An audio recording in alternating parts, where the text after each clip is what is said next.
कैसे हैं आप लोग। उम्मीद है कि आप लोग बहुत ही अच्छे होंगे। तो आज आपके अपने अपने चैनल यूट्यूब नौकरी ऑफिशियल पर आपका स्वागत है। तो आज इस वीडियो के माध्यम से 10 साइंस के मोस्ट इंपॉर्टेंट क्वेश्चन को देखेंगे। ठीक है, तो ये आपका पहला क्वेश्चन था कि यदि 100 वाट वाले 10 बल्ब प्रतिदिन 1 घंटा जलते हैं तो प्रतिदिन विद्युत ऊर्जा के उपयोग का मान होगा।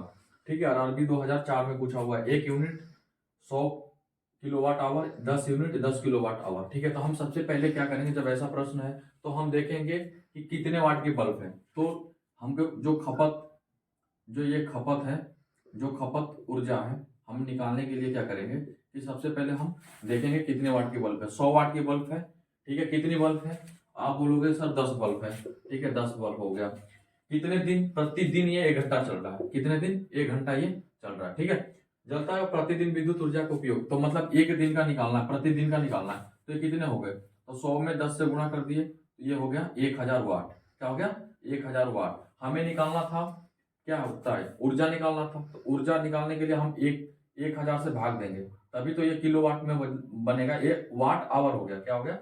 वाट आवर हो गया। ठीक है ना, क्योंकि ये आवर है ना, 1 आवर से ये वाट का गुणा हुआ है। तो ये हो गया 1000 वाट आवर। हम 1000 से भाग करेंगे। 1 किलोवाट आवर में हम चेंज करने के लिए क्या करेंगे कि 1 किलोवाट आवर चेंज में करने के लिए हम 1000 वाट आवर को हम 1000 से क्या करेंगे, भाग देंगे।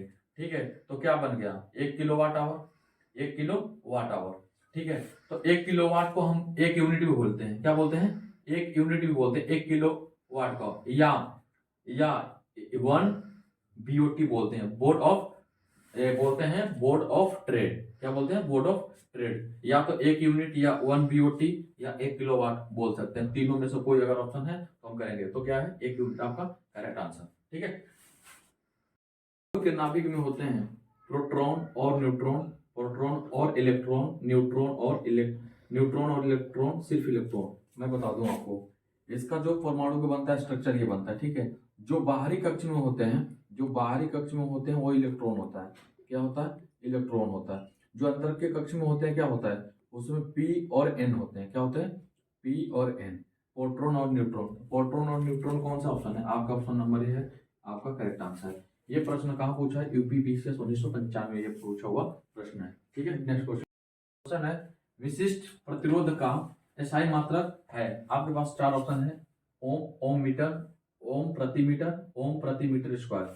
तो विशिष्ट जो प्रतिरोध होता है, इसका जो एसआई मात्रक होता है वो होता है आपका ओम मीटर। क्या होता है? आपका ओम मीटर, करेक्ट आंसर। ठीक है, चलिए नेक्स्ट क्वेश्चन देखते हैं। यदि 3 ओम और 6 ओम के प्रतिरोध समानांतर क्रम में जोड़े जाएं तो संपूर्ण प्रतिरोध होगा। आपके पास 4 ऑप्शन दिया हुआ है। क्या करना है?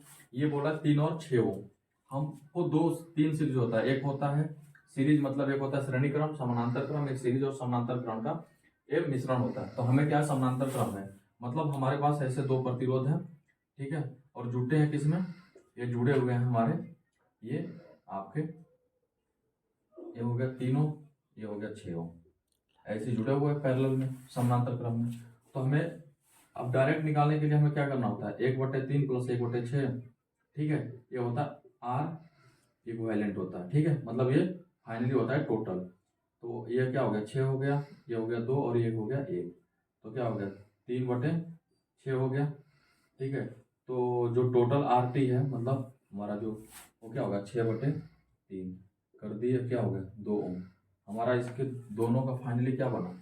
2 ओम बना। ऑप्शन नंबर सी आपका करेक्ट। सबसे कम तरंग दैर्ध्य वाला प्रकाश होता है। आपके पास 4 ऑप्शन है। उत्तर प्रदेश पीसीएस में पूछा हुआ ये प्रश्न है।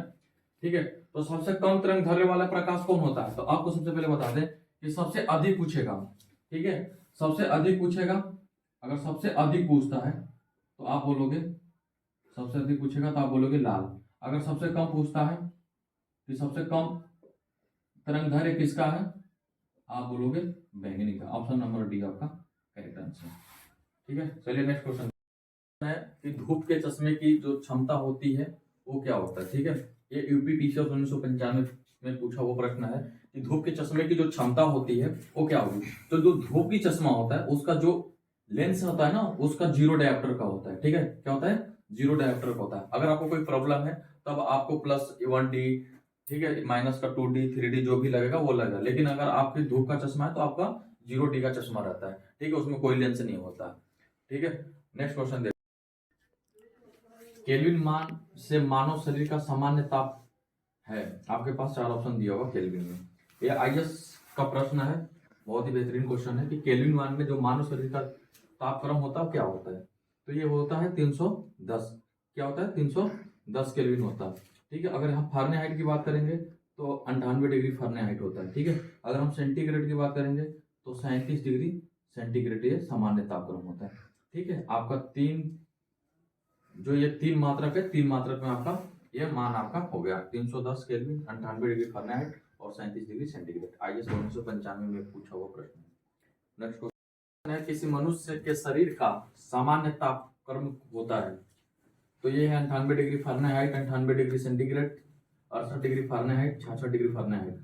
तो मनुष्य का जो तापमान होता है फारेनहाइट में होता है 98 डिग्री सेंटीग्रेड, ठीक है। क्या होता है? 98 डिग्री सेंटीग्रेड होता है आपका मनुष्य का तापमान। ARRB 2002 में पूछा हुआ प्रश्न है, ठीक है। चलिए नेक्स्ट क्वेश्चन देखते हैं। वायु में ध्वनि का वेग है लगभग, वायु मतलब हवा में ध्वनि की जो वेग होता है वो क्या होता है, ठीक है। ARRB 2002 में पूछा गया। तो वायु में जो ध्वनि का वेग होता है वो होता है 330 मीटर प्रति सेकेंड। तो आपका आंसर होगा 330 मीटर प्रति सेकेंड, ठीक है। चलिए क्वेश्चन अगला देखते हैं। ध्वनि की चाल अधिकतम होती है, ऑप्शन है आपके सामने, वायु में, निर्वात में, जल में, इस्पात में। ARRB 2004 में क्वेश्चन पूछा गया है। तो ध्वनि की जो चाल होती है अधिकतम पूछेगा तो आप क्या करोगे? इस्पात में होता है, सबसे अधिकतम कहाँ होता है? इस्पात में। हम इसको याद कैसे करेंगे कि सबसे ज्यादा और सबसे कम कैसे होता है? तो सबसे ज्यादा जो ध्वनि की चाल होती है सबसे ज्यादा होती है ठोस में, ठीक है। उसके बाद होता है आपका द्रव में, किसमें? द्रव में। उसके बाद क्या होता है? उसके बाद होता है आपका गैस में। अगर आपको पूछता है यहाँ पे कि सबसे कम किस में होता, तो आप बोलते वायु में। सबसे अधिकतम किस में होता है? इस्पात में। चलिए ठीक है, नेक्स्ट क्वेश्चन देखते हैं। प्रश्न है कि कार्य का मात्रक है जूल, न्यूटन, वाट, डाइन। तो क्या होगा बच्चों? कार्य का मात्रक क्या होता है? तो कार्य का मात्रक होता है जूल, ठीक है। न्यूटन किसका मात्रक होता है? तो न्यूटन होता है बल का मात्रक। किसका होता है? बल का मात्रक होता है न्यूटन, ठीक है। वाट किसका मात्रक होता है? तो शक्ति का। किसका होता है मात्रक? शक्ति का। और डाइन भी होता है बल का, बल का ही मात्रक होता है डाइन। लेकिन कौन सा मात्रक में? सीजियस। कौन सा मात्रक में? सीजियस।